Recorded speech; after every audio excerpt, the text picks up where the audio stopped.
The Genesis Electrified G80, gone from the US market after selling just 77 units in the first half of 2025. That's not a typo, 77 cars. Let's break down what went wrong. What's up everyone, welcome back to the channel. If you're new here, I'm Henry, and we cover all the latest automotive news, reviews, and industry insights. Today we're talking about Genesis's decision to discontinue the Electrified G80 in the United States, a move that highlights some major challenges facing luxury EVs today. The Genesis Electrified G80 launched for the 2023 model year with high hopes. On paper, it looked like a winner, essentially taking the already impressive gas-powered G80 sedan and swapping in an electric drivetrain. Under the hood, or should I say under the floor, the Electrified G80 packed an 87 kilowatt-hour battery pack paired with dual electric motors producing 365 horsepower. Genesis promised an EPA-estimated 282 miles of range, and impressively, real-world testing showed it could nearly match that figure, achieving 280 miles in highway range tests. But here's where things get interesting. And by interesting, I mean concerning for Genesis.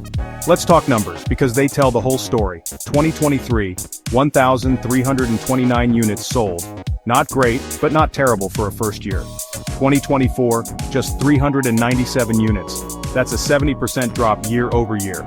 First half of 2025, only 77 units sold. To put that in perspective, Genesis sold fewer Electrified G80s in 6 months of 2025 than they did in just 1 month during some periods in 2023.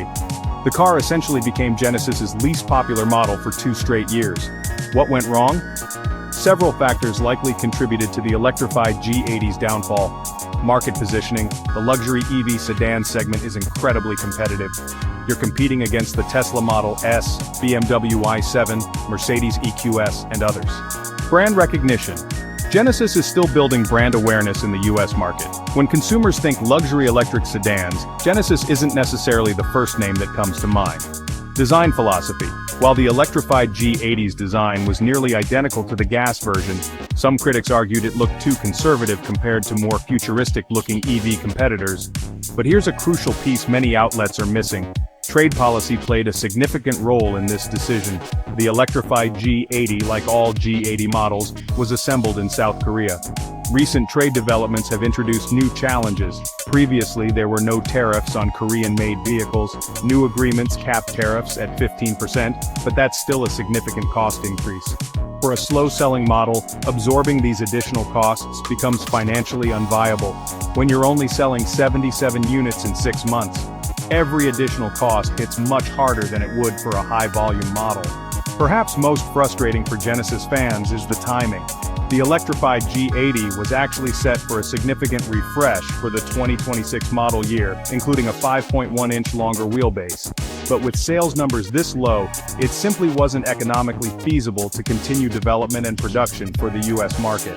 What this means for Genesis: this discontinuation represents a strategic pivot for Genesis. The Electrified G80's failure highlights several important trends in the EV market. Brand matters more in EVs, differentiation is crucial, and pricing pressure is real.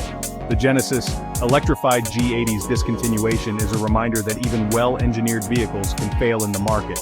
Sometimes it's about timing, sometimes it's about positioning, and sometimes it's about factors completely outside an automaker's control. What do you think? Was the Electrified G80 ahead of its time, or did Genesis simply miss the mark? Let me know in the comments below. And if you found this breakdown helpful, smash that like button and subscribe for more automotive industry analysis. Thanks for watching, and I'll see you in the next one.